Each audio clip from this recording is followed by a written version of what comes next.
म्हणजे चंदनाचा गुण सांगतो तुम्हाला. चंदन काय करतात हा.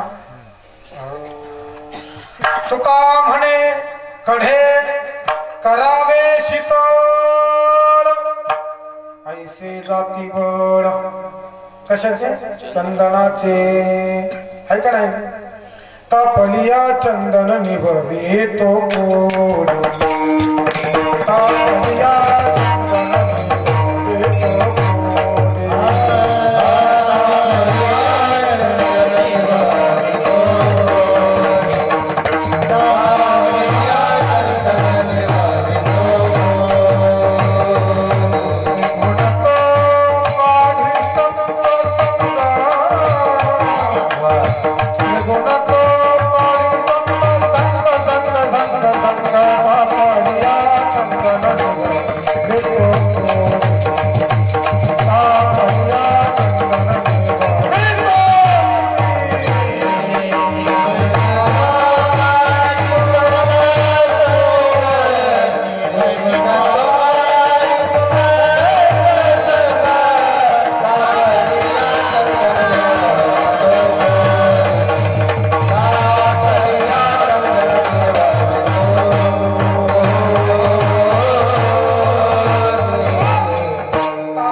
तो संग.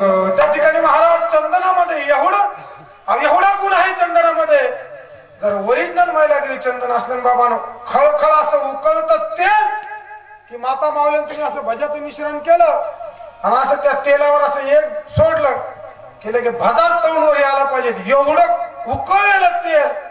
पण एक थेंब बाबा त्या तेलामध्ये जर चंदनाचा पडला ना, आणि म्हणून सांगतो भक्त प्रल्हादाच्या कपाळावर त्या ठिकाणी गोपीचंदन तो चंदन असायचा. तो चंदनाचा कण त्या तेलामध्ये पडला होता.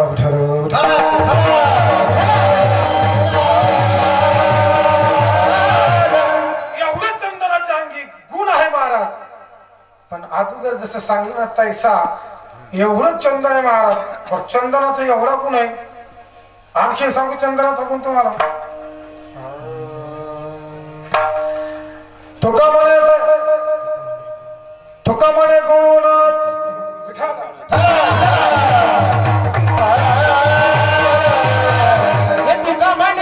चंदनाचे संताने सरिता गेलो तैशा परी चंदनाने बोरी. अरे चंदनाचं झाड ज्या वडामध्ये असेल. मला कीर्तन करायचं म्हणून चाली आठवणार आहे. उद्यापासून तुमची मजा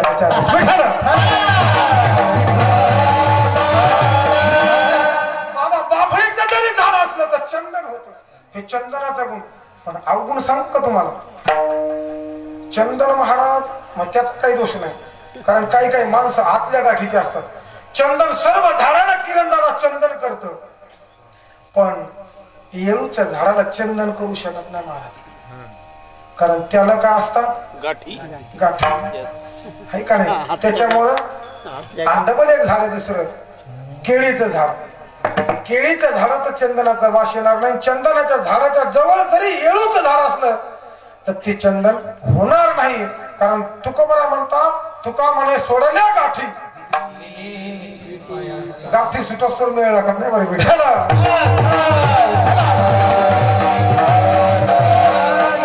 गाठीचा लय खेळ वेगळा आहे. आणि हे सामान्य लोकच नाही महाराज. आमच्याकडले गाठी आमच्या अशा गाठी येतात. आता काय सांगू तुम्हाला. जर सांगाय गेलो तर म्हणते मुद्दा म्हणून आमच्यावर आसूळ वाढायला लागला. मी लय बेकार महाराज शंभू. मला काही गरज नाही. मी फक्त भगवंताचं चिंतन करतो. आपल्याला भय हरीची याद असा नाही हो. हरीचा दासा काही किंवा विष्णुदास आम्ही न भ्यो कळी का ह्योचा अभंग घ्यायचा होता. ते डोकं कुणकडे एकदा लिंक लागली. दीपक घेऊन या धुंडती अंधार भेटे हा विचार अगटीत आहे. तसं महाराज चंदनाच्या अंगी हा गुण आता सरळ सरळ चालतो. कारण कितीही जरी महाराज असं साखऱ्या जरी पडायला लागला पण वेळ झाली ना तर नाही जमत ते. बरं का त्या ठिकाणी चंदनाच्या अंगी एक अवगुण तुकोबाराला दिसला. तुका म्हणे तैसा इकडं नाही. बरं का कोणाकडे नाही, संतांकडे नाही. जसा चंदनाच्या अंगी एक अवगुण आहे. बर परीस काय करतो महाराज? त्या व्यापाऱ्यांच्यासाठी तुकोबारांनी सांगितलं म्हणले परीस सारखे संत. हो, परीसाला त्या ठिकाणी स्पर्श झाला. अहो मला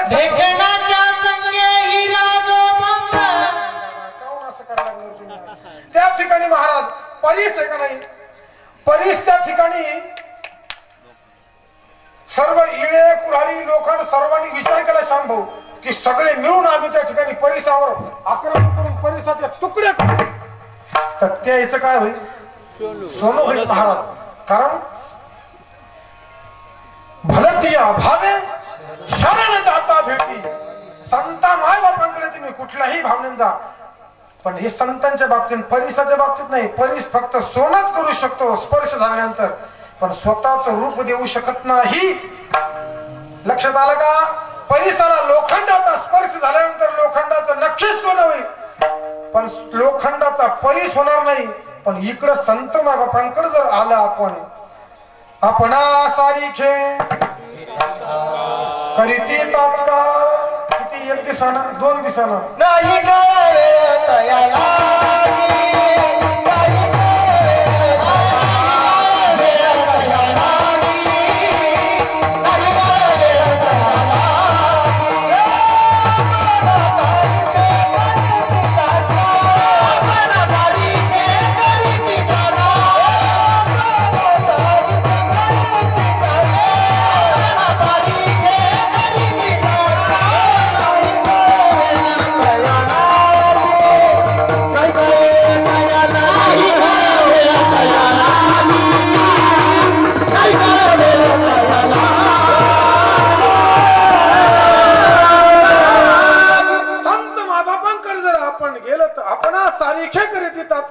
हे 2 दृष्टांत दिले आणि दोन्ही दृष्टांतामध्ये तुकोबरायांना ताईसा तिकडचा इकडे लावायचा. ताईसा परिसा सारखा सोनं करू शकतो पण परिस बनवू शकत नाही. चंदन सर्व धाराला चंदन करू शकतो पण एवढं चंदन, पण संतांकडे तसं नाही. कोणी या रे लहान थोर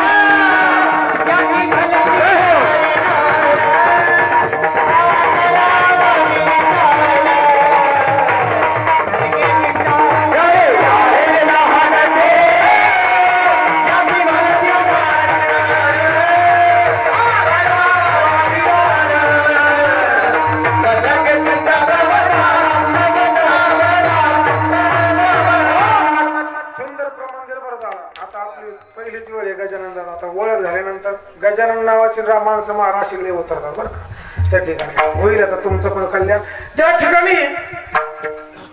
आता हे प्रमाण दिलं ना, प्रमाण म्हणतो थोडस 2 महाराज तुकोबराय म्हणतात यारे लहान तोर. तुम्हाला एक सांगू का? चालता आपल्याला आतापर्यंत अजून सुद्धा संतांचे विचार आपल्याला पटायला तयार नाही, आपल्याला कळतच नाहीत महाराज. हो, अरे भगवान बाबा, हो शिंदे बाबा फक्त वंजारी समाजाचे नाही का? मग कोणाची?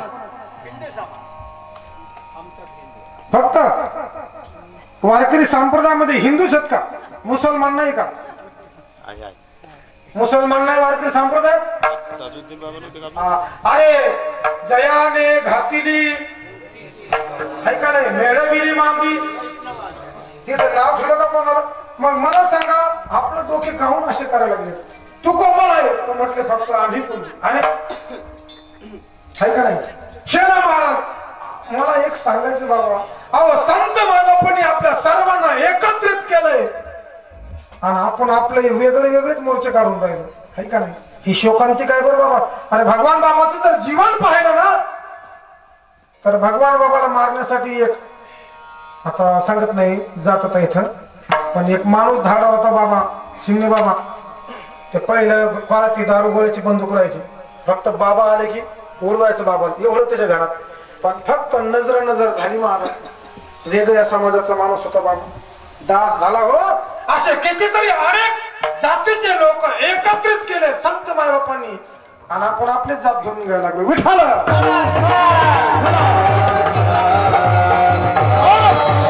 त्या ठिकाणी परिसरच्या बी जवळ त्या ठिकाणी दोस्त तुकोबाराय दिसला. परत दुसऱ्या चरणामध्ये 2 दृष्टांत आहेत. दीपानाची पाठी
ज्याप्रमाणे त्या ठिकाणी दिवा असतो ना, दिवा त्याप्रमाणे संत त्या ठिकाणी प्रकाशित हो आहे का नाही. पसायदानामध्ये सांगितलं मार्तंड ते सूर्याची उपमा दिली, पण तो सूर्य त्या ठिकाणी गरम आहे का नाही, उष्ण आहे, पण संत कसे आहेत, तापहीन आहेत. त्याच प्रमाणात दिवा जसा प्रकाशित आहे तसे संत मायबाप सुद्धा प्रकाशित आहेत. पण दिवा सर्व जगाला प्रकाश देतो, पण तुकोबाराने त्याचं सुद्धा निरीक्षण केलं की तो सर्व जगाला प्रकाश देतो, पण त्याच्या खाली अंधार असतो. तो त्या ठिकाणी गुणामध्ये त्या ठिकाणी दोष सापडला. आणि मुलांना जे उदाहरण दिलं त्या ठिकाणी घडी साखरेचं, तर महाराज आता सिंगणे बाबा समजा ओरिजिनल खवा त्या ठिकाणी हे सांगतो, म्हणजे सांगले की होत असतं हे का नाही. ओरिजिनल खवा त्या ठिकाणी आणि त्याचे गुलाबजामुन बनवले आणि एकदम असे गोड त्या ठिकाणी पाकामध्ये टाकले करंदाला आणि आपल्याला जेवायला नेलं. किती खावा पण गोड आहे सगळं सगळं, किती खावा पण. आता प्रत्येकाची जाऊ दे आपापली आहे पदे, पण तरी किती खाऊ, पोट भरत खाऊ, तिच्या नंतर खाऊ कशा बाबा. मग साखर गोड जरी असली पण जास्त जर झाली हा आहे का नाही, शुगर होते ना बाबा. असे कितीतरी लोक आहेत, त्या लोक त्यांना शुगर आहे बाबा, पण हे तसं नाही. रसनायरा आहे का नाही घेतात, हे वाढतं ना महाराज, पण इकडं शुगर होतं. म्हणून त्या ठिकाणी साखरेत सुद्धा दोष दिसला तुकोबराला. म्हणून तैसा चंदनासारखा तैसा इकडं नाही महाराज, पाहता अवगुण. तैसा परिसासारखा पाहता अवगुण, तैसा दिव्यासारखा पाहता अवगुण, आणि तैसा खरी साखरेसारखा पाहता अवगुण मिळेच विठ्ठल.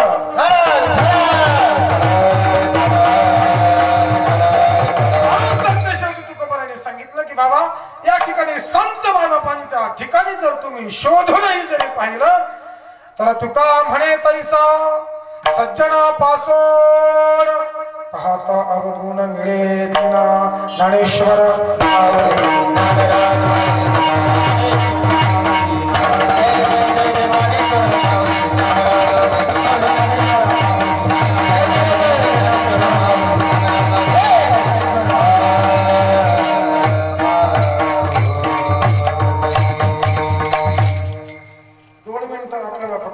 भजन करायचं. रामकृष्ण.